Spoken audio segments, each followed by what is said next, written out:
What is up, everyone? Welcome to TCR Live. It has not been a good couple weeks. I put a tweet out there, something to the effect of, remember there was a time when Cardinals fans could say that the team, hadn't been blown out in any of their losses. What a time that was, right? Seems like so long ago. And now we've got back to back weeks of getting just our asses handed to us, just blown out. Um, it's frustrating. This was the Seattle game 2 weeks ago was the game where we said, okay, we don't think they are going to make the playoffs, but that was the game that there was their last chance. That ended the realistic hopes, or even the pipe dream hopes. Realistic might have been too generous. And this game, it just was more, just more kicking dirt on the coffin.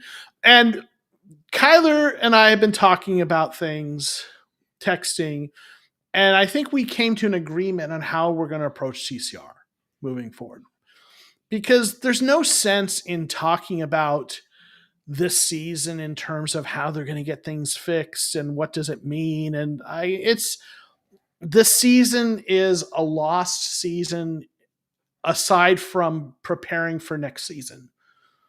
And the kind of the thing that we've decided is how we're going to approach this is we're from here on out going to look at each week really with an eye towards, like, what parts of this are we keeping moving forward?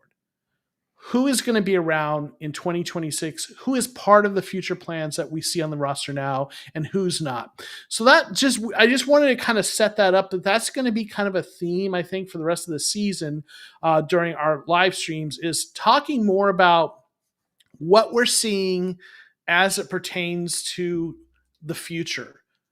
So that's kind of something we're going to talk about. But before we get into it, my friend Kyler, how are you? I don't know, dude. It's so bad. Why does this happen all the time? We change coaches, we get new players, we revamp an entire roster, and the Cardinals will they'll just always be the Arizona Cardinals. We could probably do entire special episodes about ownership and how that impacts the overall success of a franchise, but that's probably for another night.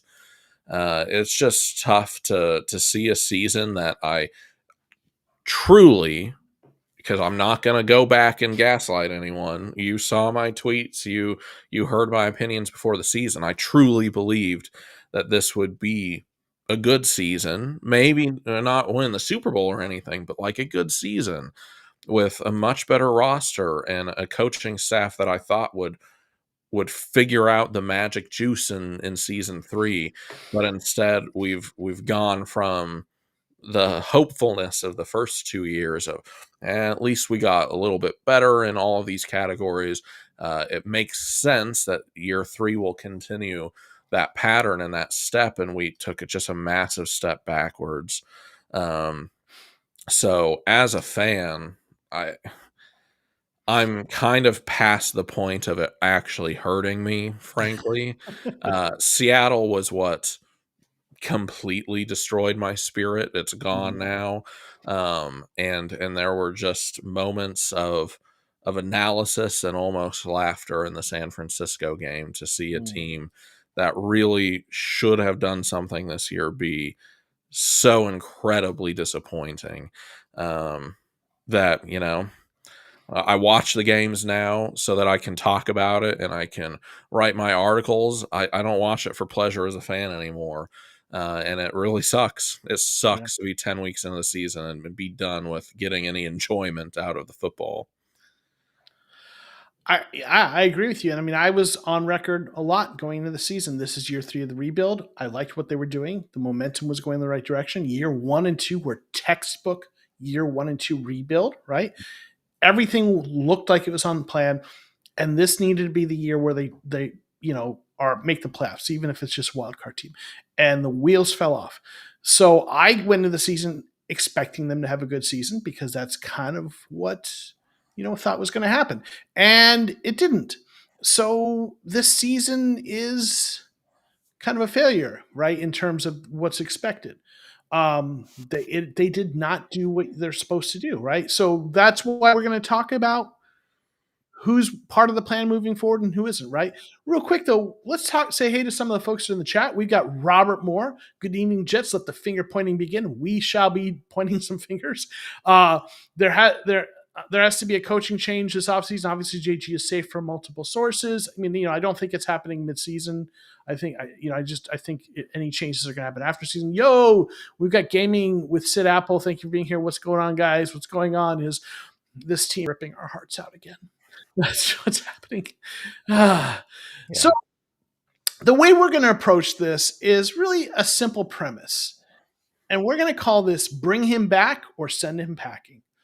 And this is kind of what we're going to try out tonight. And I think we'll probably kind of keep this theme moving forward. And the whole idea is Kyler and I are each going to take turns mentioning someone.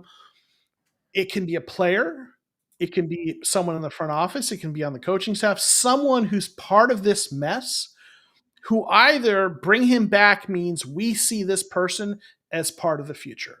We want them to be here in 2026 and potentially beyond. We want them to be playing in 2026 and beyond, right? Bring him back means this is someone we still think is part of the future. Yeah. Send him packing doesn't necessarily mean we're going to cut him or trade him. It might, or fire him in the front office sense. But what that really means is this is a person we're not convinced is part of the future. Or at least that's a trending. Think of this as more of a stock up, stock down. So based on what we saw this week, a bring him back is someone who's showing us something that says we think they deserve to be part of the future, or they're making the case for that. A send him packing is someone who, based on what we saw this week, is not looking good as a part of the future. They might still be under contract for a few years, so it might just be that might be we cut them, might be we trade them, might be they have a diminished role and they're a backup, and then we don't bring them back for another contract, or it might be we let them walk when they're a free agent. So the send him packing just means they're trending towards not being part of the future. So that's kind of the premise here of how we're going to approach this. So kind of with that setup, Kyler, I'm going to let you get us started. Who is your first? We'll start with send him packing. Who is the first person that you have on your list of what we saw this week are not showing us they should be part of the future? I will start with the less explosive one because my second pick for this category could get a little bit spicy, but I'll start with one that I don't think is controversial in any way. We have all noticed the quality of play at right tackle this year, and Jonah Williams is just not it. He has not been performing up to par in any stretch, and particularly when you shove him opposite on a line to Paris Johnson Jr., who is playing like one of the top half, one of the best left tackles in the league right now. Jonah Williams is just exceedingly bad. And correct me, I don't think he played a ton this last week. I think Calvin Beachum got quite a few I snaps. don't think he played at all. He might not have. No, it was Beachum got 58 snaps. I'm not sure who else played at right tackle because Isaiah Adams got some snaps in there. Oh, Josh Fryer played. Right. John Gaines even got a snap at a tackle. So, but yeah, he didn't play this week. So breaking the conceit of this this new format a little bit, I'm going with Jonah Williams from a holistic sense. This season, he has been near the bottom of all the tackles in the league in PFF scores. He's had an overall season grade of 55.9, which is 63rd among 76 tackles in the league. 54.4 pass blocking grade, 65th among 76, and a 56.9 in run blocking, 56th among 76. So he's in the bottom third in every major category for his position. He's committed 5 penalties. He's allowed 3 sacks. Like he has been such a disappointment at that position, and part of the disappointment of the entire right side of the line, Mhm. which is just one component of the entire problem with the run game. This offensive line just not playing like it did last year. The right side of the line being particularly weak. Jacoby Brissett not having much time to throw, not having clean pockets to do so. That's not just a Brissett problem. It was him and Kyler Murray. This offensive line, other than standout performance from Paris Johnson Jr., and usually decent, but less than last year performances from Yalta Froholt as well.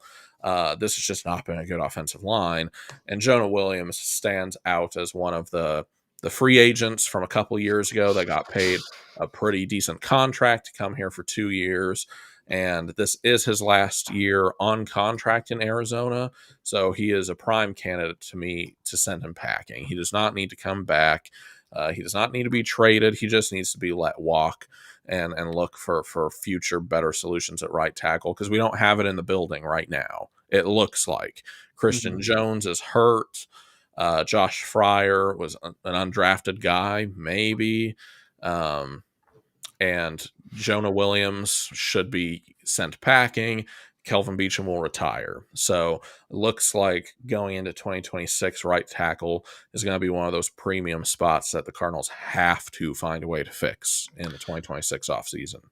Yeah, I agree. And I think the thing we've said many times in here is that this next off season, assuming, Monty is still the guy making the moves, that the offensive line as a whole needs to be the emphasis. Just like they attacked the defensive line last year, the offensive line. So right tackle is part of that, right? So completely agree. I'm going to go to the other side of the ball. Um, and this is a player who was drafted fairly early to play, who has been playing as a starter when he's been healthy. And it's in a room that is very young and has some promising players. But this is the guy who just to me feels like he is not living up to the draft stats, or even just not playing as well, it seems, as some of the other players drafted in that position. And that's Max Melton. The cornerback room is actually a room I actually feel quite bullish about. It's a young room as we talked about, but Garrett Williams, last year was one of the top 5 cornerbacks in grade in the NFL. He's struggled a little bit coming back from injury, but he's still grading better than Melton. I felt Garrett Williams is just a lock for that slot corner position unless they move him outside, but he's going to be the guy there for a long time. Will Johnson, I think we all feel really good about his future as long as he can stay healthy. And so it's really that second outside cornerback spot, right, where Max Melton's a guy that they drafted to be one of those outside cornerbacks. And his grades, he's had one or two good games, but his PFF grade last year was 54.5. As a rookie, that's fine, right? You might struggle, but it's regressed. It's 44, his PFF grade this year. It's just, again, he's had a couple decent games, but have been a lot of bad games. And, maybe he's miscast having to play number one corner on some games where Will Johnson's been injured. But the bottom line is he hasn't played, particularly well, at least if you look at the grades. And then you've got guys, like Starling Thomas, who hasn't, had the highest PFF grades, but as an undrafted free agent was a guy they trusted and played reasonably well. And then you have, Denzel Burke, who, has, had his moments looking pretty good this year as a rookie, in the 5th round. Yeah. And then you have Keitrell Clark, who's a guy who fills in when they need him. And I think there's some length issues with him being a true starter, permanently, but he's been a nice guy to step in.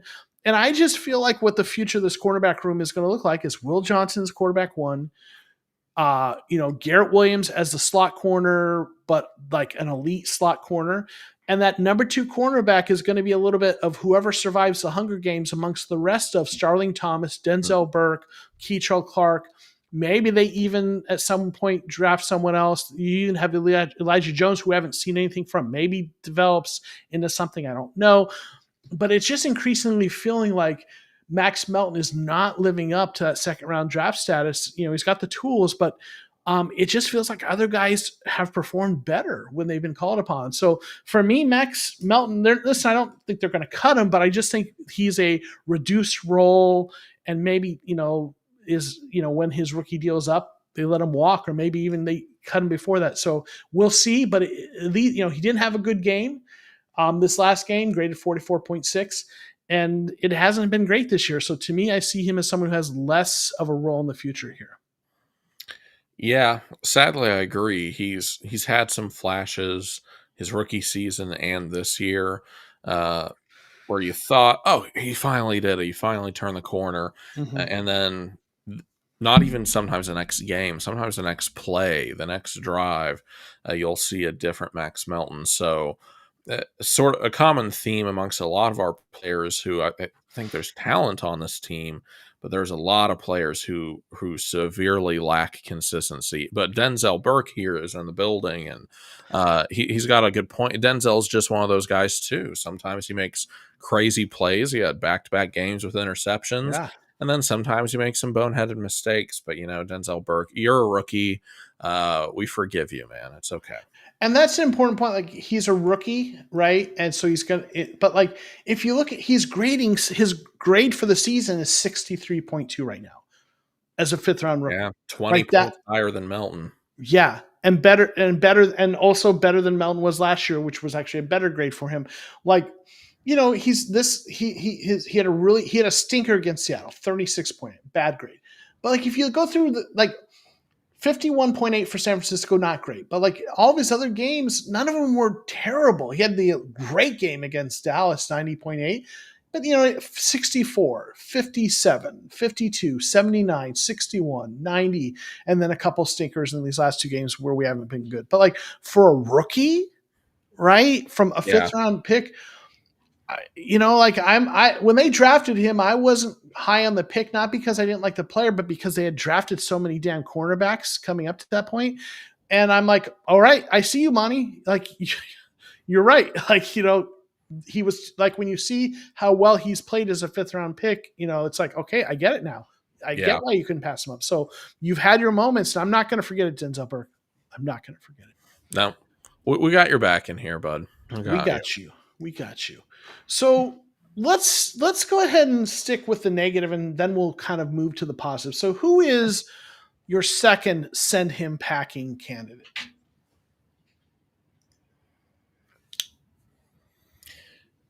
You have a more measured take on this than I do.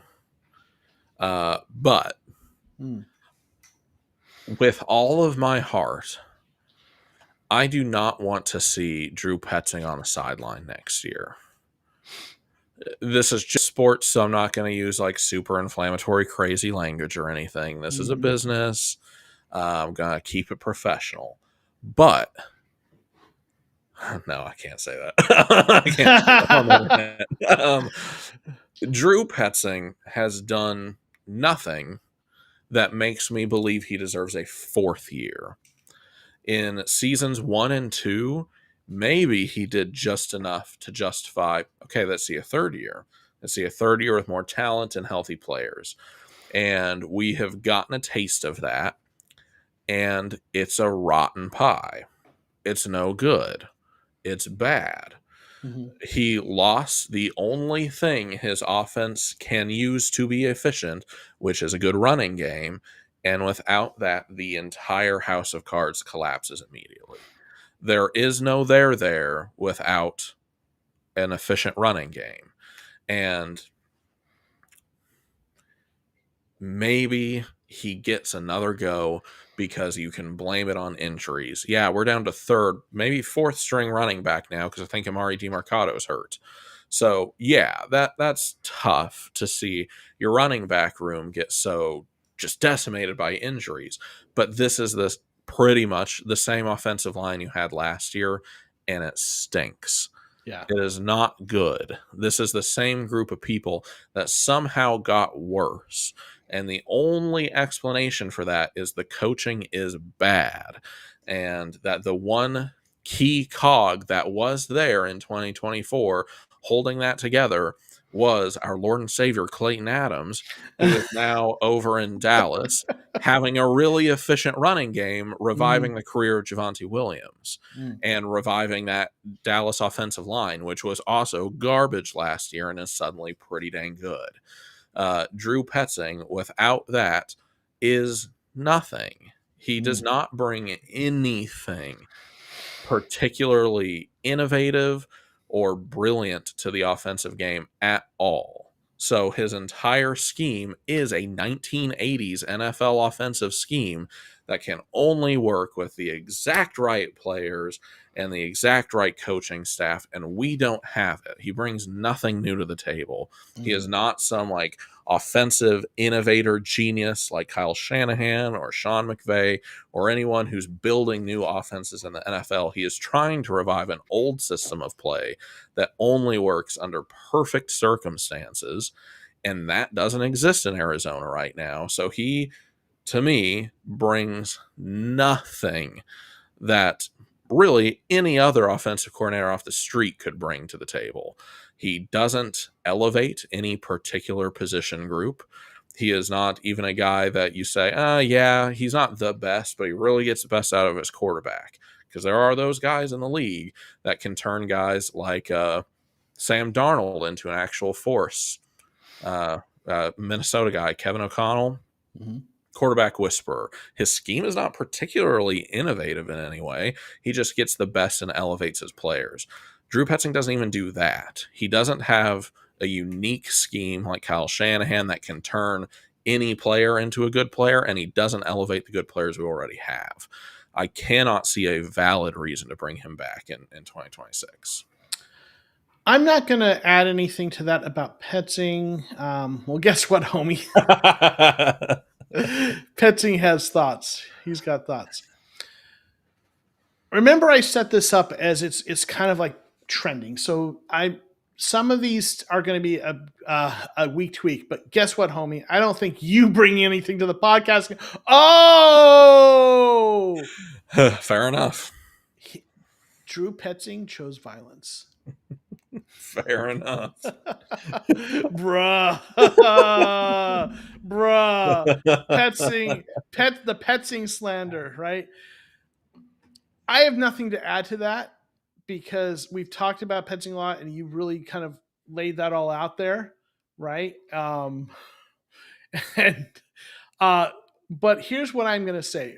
We set this whole kind of premise up as it can be a week to week sort of thing. It's almost like a stock watch. Who's trending down? And right now, based on what we've seen, I see your Drew Petzing and raise you Jonathan Gannon.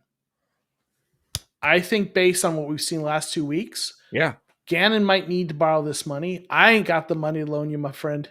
But I think like these last 2 weeks have been horrendous, right? And what is going on with the last 2 weeks has been terrible. Like if they continue to keep the games close in losing, I would even give them a little bit of a pass because of how much the injuries have kind of finally caught up with this team and say, okay, it was disappointing. They should have done better. They underperformed when they weren't banged up as much. I mean, the running backs were banged, but before the injuries piled up, they still, but if they kept these games close, but they're getting blown out, and if it continues that way, so Jonathan Gannon is trending towards, you know, let him walk, right? Kick him to the curb, and Robert's saying, keep in the same coaching staff, true definition of insanity, prove me wrong, right? You know, um, that's where it's at right now, right? This week he is a let him go, right? He is a send him packing based on what we've seen the last couple of weeks, right? So it just hasn't been. It has been so bad. Like it's so just like the last 2 weeks, next level bad. So right now, JG, you got to show me something, right? Real quick, I want to say hey to some of the folks, and I'll let you respond to that. We got Accelerator. Of course, you remember you. You are a Raiders fan who's also a Cardinals fan, unless they're playing the Raiders. Appreciate you being here with us and hanging out with us for sure. And of course, we appreciate Grandizer doing what Grandizer does so well. Gannanometer, Coaching Meter, Stock Up, Sonic Den. Yes, 100%. Thank you. Accelerator saying, I came to the conclusion that the Cards have to get out of Arizona. There were barely any cheers, and the Cards made good plays. They'll never have true food advantage in Arizona. I don't, Arizona is a little bit of a transient state in terms of Yeah. populations from a lot of other places. So there's a nugget of truth to that. But you are starting to get to the point where you have a lot of fans who grew up since the Cardinals have been there. So to me, I don't know. I think you just if you win, yeah, maybe it's a fair weather city, but so be it. If you win, they'll be there and cheer, right? So, Michael Bidwell says, "You think I care about this team? I make money off the revenue share. Foos, where's Bidwell?" So, like, listen. Unfortunately, we love Michael Bidwell owns it, so we just don't sending him packing is not likely there. So, do you want to add anything with the JG thing? I mean, how do you defend the last 2 weeks as a head coach? And Yeah. particularly this last game, which I was pretty vocal on Twitter, and I think some people purposefully misunderstood what I was saying about the officiating Mm. having a 17-1 penalty ratio. Mm-hmm. As a side note, absolutely insane. Mm. There is no way that San Francisco only committed one play worthy of a penalty in that entire game. That is Mm-hmm. utterly insane. Mm. And when officiating crews do that, they are putting their foot on the scale. And, that's something that the league should address. Yes. But I It's am not why we also lost. It's not why we lost, and I'm Yeah. also not even saying that those 17 penalties weren't real infractions because I Yeah. watched the game too. I'm not stupid, and Mm-hmm. yeah, most of them were. Yeah. They just called a much more ticky-tack game on Arizona than they did San Francisco, but that's a side point. But breaking a franchise record for a historically bad franchise for penalties in a game Mm. lies on the head coach, and there's no way around the fact that Arizona in 2024 was the least penalized team in the league, Mm. the least penalized team in the entire NFL in 2024, and they are now the fifth most penalized team in the NFL. That falls on coaching. Anytime a team is that undisciplined, it is the coach's fault.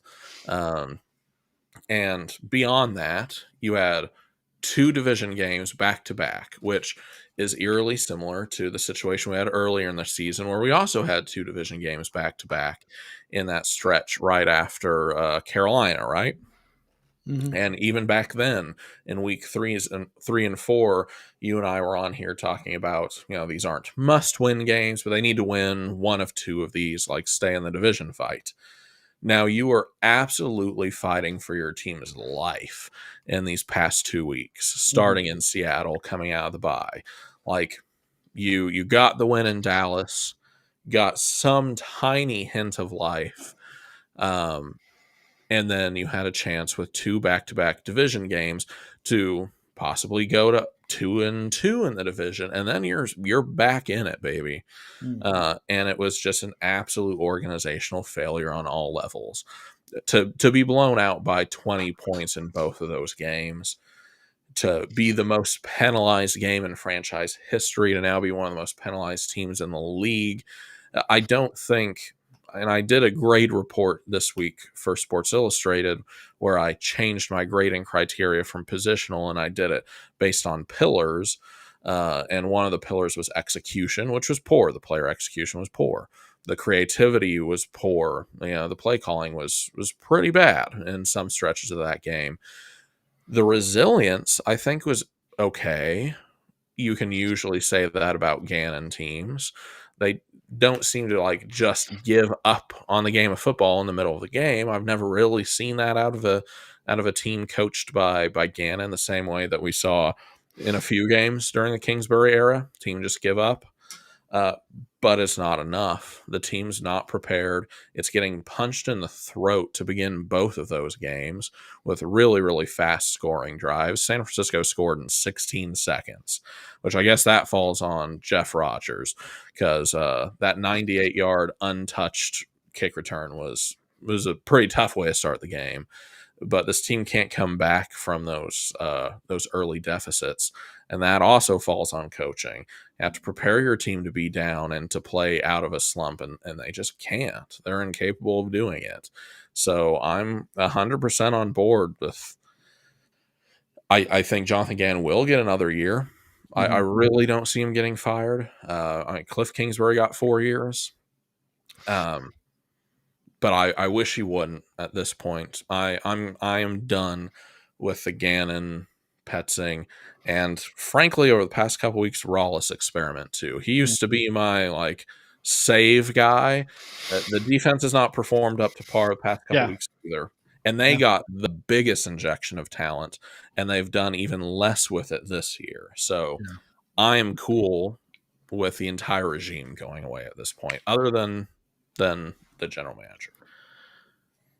So let's kind of pivot to talking about the players or people that we say bring them back. People that, based on things we're seeing, um, we're trending towards feeling like this is someone who is part of the future of fixing this tire fire, right? Someone who we think should be part of the plans in 2026 and hopefully beyond.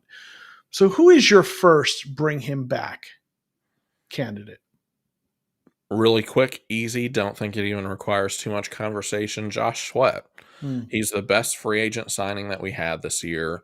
He is going to go under the radar league wide because he's on a bad team right now, but he's playing really good football, like really technically sound Hmm. football.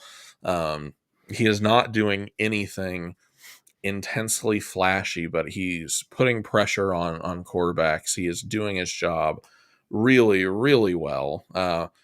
PFF wise, he's ranking, in the top half of most categories. He's third in forced fumbles. He's had three of those this season. He's had 9 sacks, so he's probably going to be our first double digit sack guy since Chandler Jones. Um, he's just been a really solid all around player. He is exactly what he was advertised to be, not a world beater, not a game wrecker, but just like a really solid guy that sets an edge and can rush the passer. And he's performing up to par in all of those categories. So I have zero complaints about Josh Sweat. He's exactly what I hoped he would be.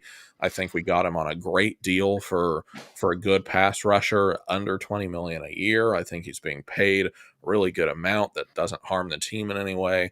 Like Josh Sweat, if you're looking deep into the future, he's 28 right now, but you can still keep him around and build around him for a few years. Like he's a really solid part of this defense right now. I like Josh Sweat a lot. Yeah, he's been good. And it's you need your pass rush, so he's been effective. You want to continue to build on that. I didn't even notice until but until I was looking at the grades. But we hit BJ Ojolari played, He so did a little bit, yeah. yeah, he had 23 snaps on defense, graded reasonably well, 63.5. Didn't put up any pressures, but yeah, I think Josh Sweat has been a good signing. He's played well. He's added some juice to the pass rush. You want to give him some more guys to work with him and get get some production out of some of the guys they've drafted. Like Walter Nolan had another good game. Limited snaps, 90.3 grade. So, I'm excited about what he's bringing. So yeah, I agree with that. So let me kind of use this as a chance to talk about the guy who brought him in. Monty Austinfort is who I'm mentioning. And we got a comment here, that was earlier. Been saving this comment for when we got to this.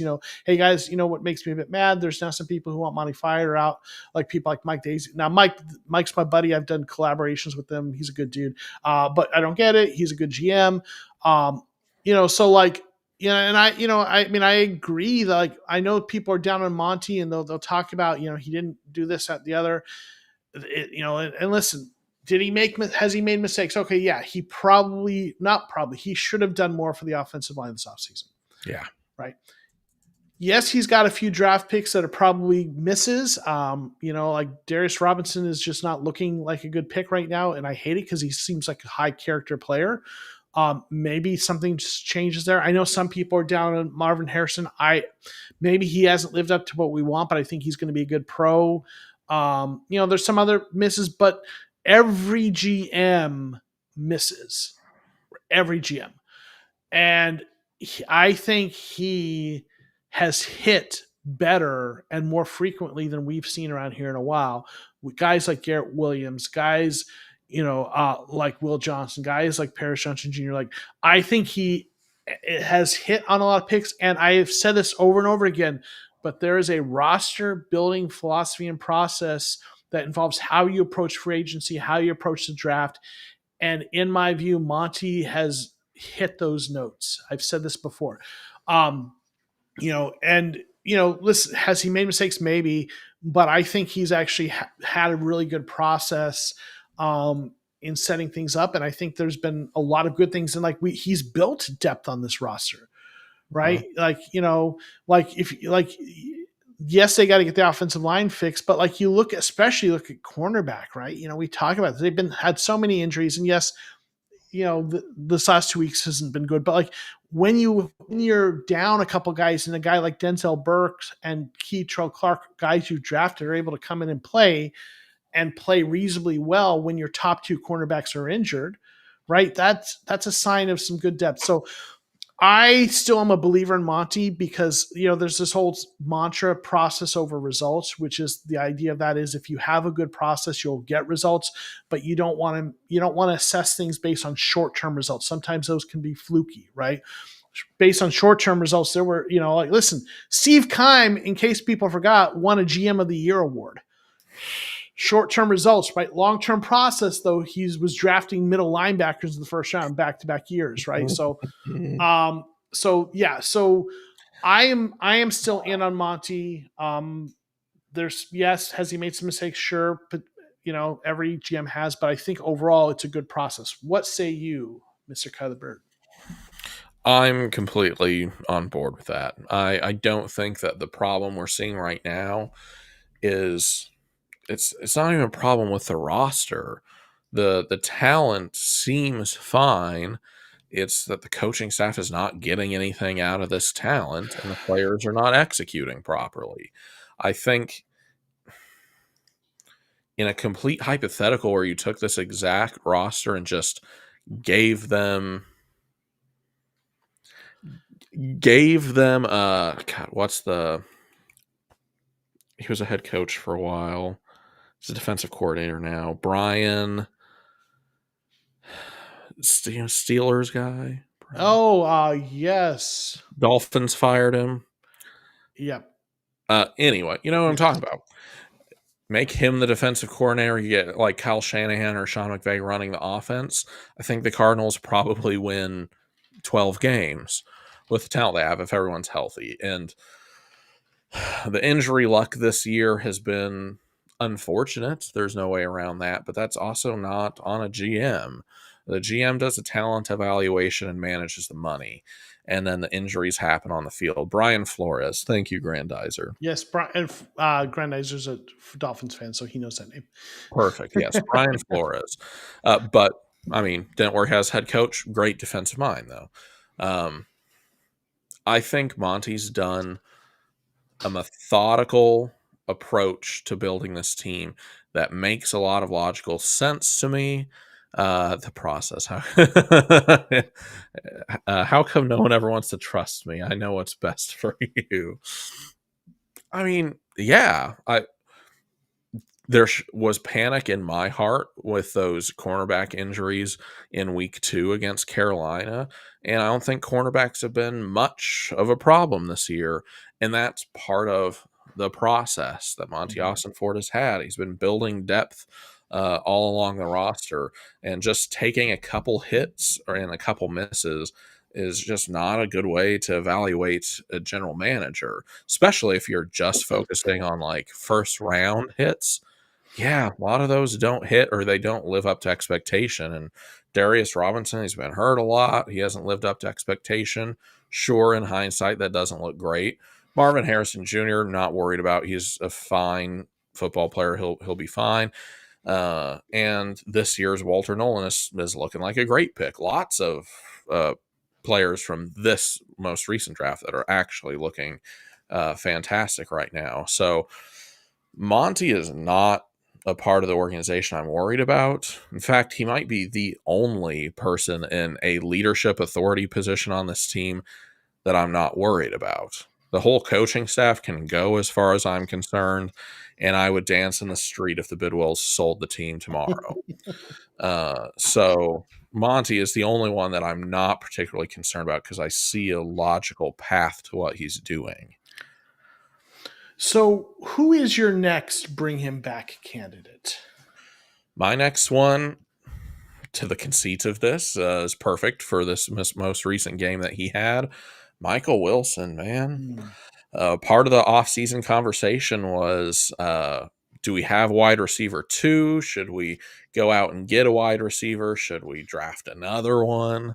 And none of that happened, and a lot of people were upset. Partially, even me. I thought maybe we should have addressed it because I thought, other than Michael Wilson, it's slightly weak room.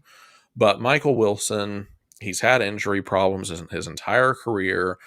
He has never really gotten to play as a number one on this team. And he's had his first 2 years in the league were like 550 yards ish, like decent wide receiver two numbers, but you would hope they'd be a little bit better. Um, and he came out and he absolutely balled out in his opportunity to be a wide receiver one. Marvin Harrison Jr. is out with appendicitis, just had surgery. And as the primary target, which he had like 18 targets, 15 receptions, and 185 yards, the most of any receiver in a single game this entire season league wide. Like Michael Wilson had a great game. Hmm. You can say some of that was garbage time yards because the Cardinals were losing the game from the second quarter on. But he was Whatever. looking good before that point, He right? was looking good before that. He Hmm. makes great, like incredible body control catches all the time, even when that's like his only target of the game, which we saw earlier in the season. He would get like one or two targets, and they would both be third down conversions, leaping over people. Michael Wilson is a fabulous athlete who has some bad luck in the injury department and has had players ahead of him in his professional career so far. But he looked great. He looks like he deserves a lot more targets. He deserves an offense that actually gives a single damn about wide receivers and will find a way to throw the ball to them. Would be great for him and Marvin Harrison Jr. Because I think that is a tandem that could be really successful with each other and with the right quarterback and with the right offense. So Michael Wilson is a guy that I would hope we keep around as a wide receiver too for a long time. I agree. When he's gotten targets, he's looked good. He's looked like a good NFL receiver. The numbers haven't been great because this offense just hasn't done it. It hasn't just, it hasn't been able to support, three pass catchers, right? With consistency. Trey McBride really being like wide receiver 1A. Absolutely. Right. 100%.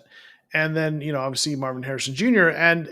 But like, if they get, and we've talked about this before, much appreciation to Kyler for all, Murray for all he's done, but we're both on the same kind of page that everyone needs a fresh start there between Kyler and the organization.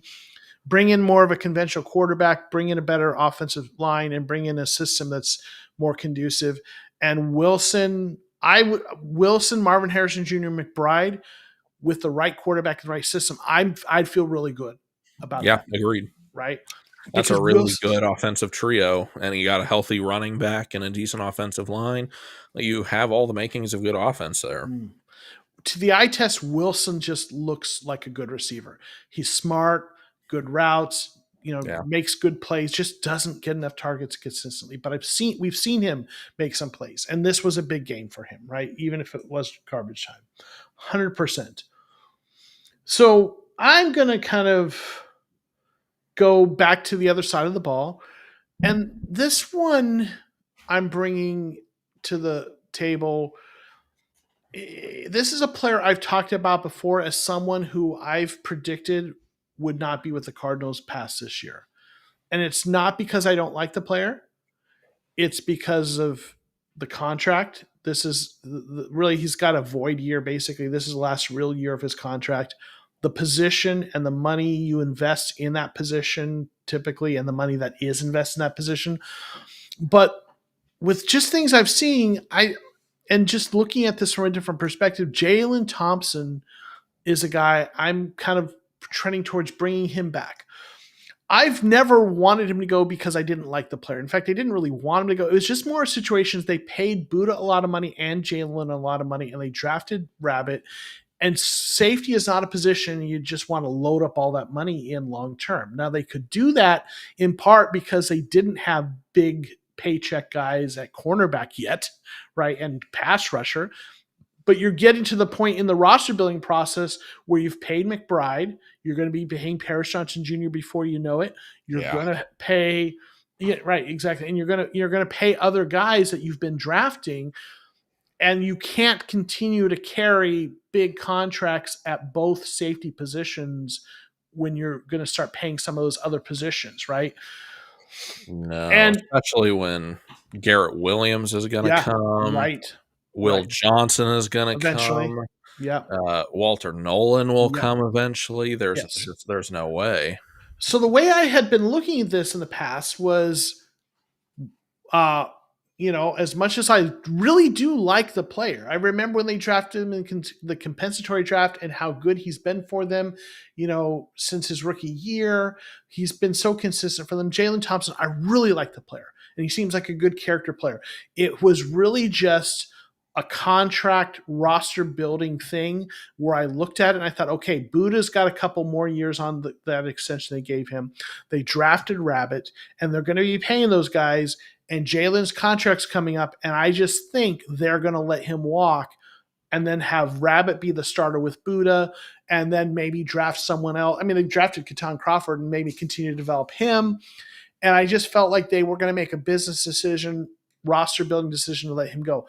But here's part: he has played well this year. He's on defense. He is actually this year one of their better, let's see, defensive grades. He's one of the better players on defense in terms of overall grade. Where does he rank on the team? One, two, three, four, five, six. I mean, he's okay. He's below Rabbit. He's like ninth. Okay, but that also includes some players with low snap counts, right? Like Right. like Keaton Crawford, right? So if you include snap counts minimums, then he's up higher. Graded 70.3. But part of the reason I'm mentioning this is the reason I thought he was going to be gone is because it was okay. I figured Buddha and Rabbit, but here's kind of what's actually kind of maybe the hot take on this.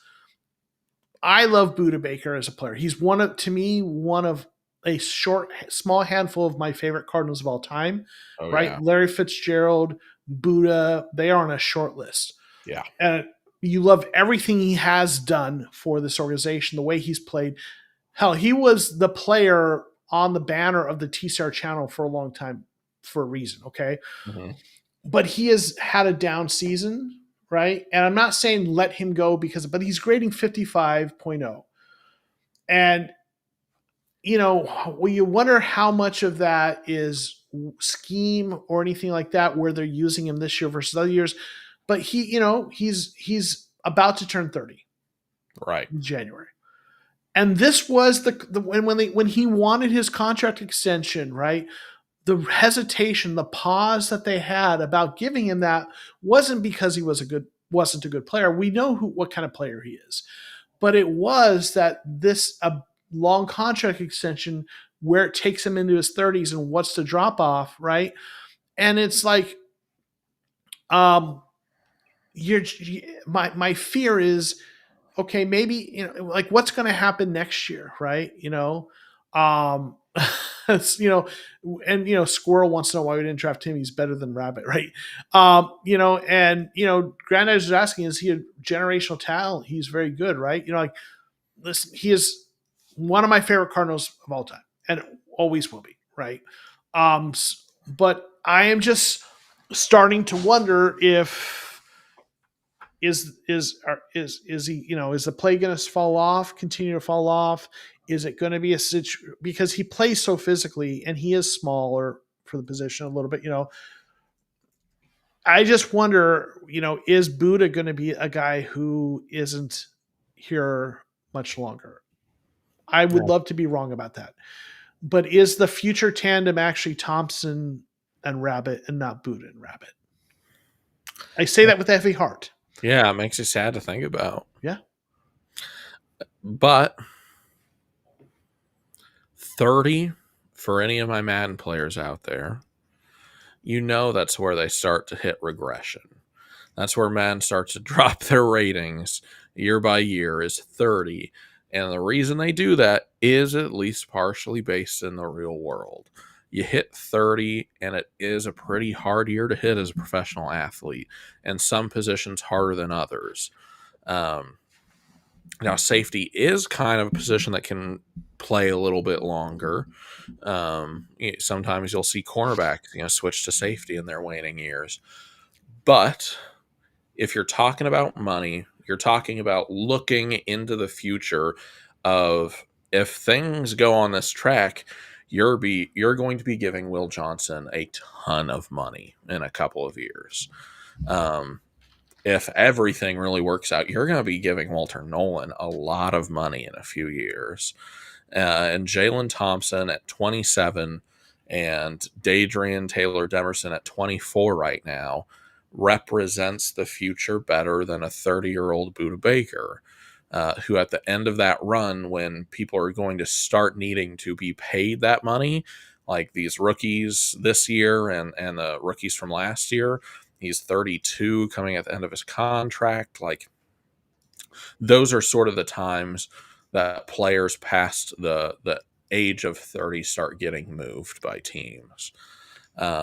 And Buddha still has the name value. He still has the play value. He's still a great player, and maybe he could show something better in a different scheme. But I hate to even say it's a possibility that Budda Baker won't be a Cardinal forever. Like, he is a player as a person. I want to be a lifelong Cardinal, just like Larry Fitzgerald. I never want to see him wear another uniform. But I don't know how realistic that is at the safety position. It is tough, but it's business. And Rabbit's been playing well. He's been playing himself into a role to where there have been a lot of weird 3 safety sets going on. He's playing his way onto the field, so he's obviously capable of playing. And I just hate to say that you could be right. I want to invoke a player from the past. Okay. Bob Sanders.